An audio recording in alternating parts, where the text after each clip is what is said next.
30 di ottobre, San Saturnino, in ogni contrada è la festa del vino. Ma per le famiglie dei Vasa e Maria non c'è allegria. Ai Vasa una capra qualcuno ammazzò, quando l'erba del prato ai Mammia mangiò. Per una capra i Vasa e Mammia son cani arrabbiati.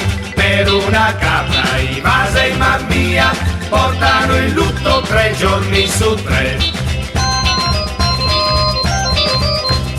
Da quella notte le donne dei Vasa, come le donne di casa Mammia, lavano il sangue sui panni di casa. Gli uomini invece lavan le offese finché non si fa piazza pulita, così finirà.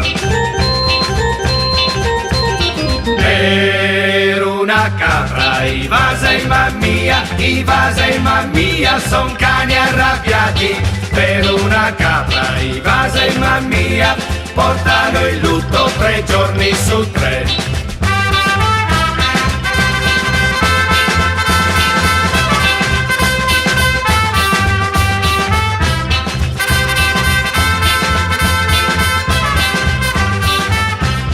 Visto morire l'ultimo Vasa, torno in paese Nine tu Mammia, ma ad aspettarlo sull'uscio di casa un altro Vasa Nine tu trovò e per primo sparò.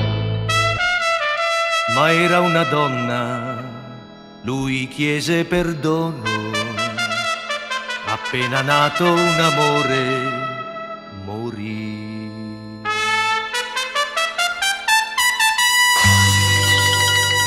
Per una capra i Vasa e Mammia si son rovinati ed ogni notte di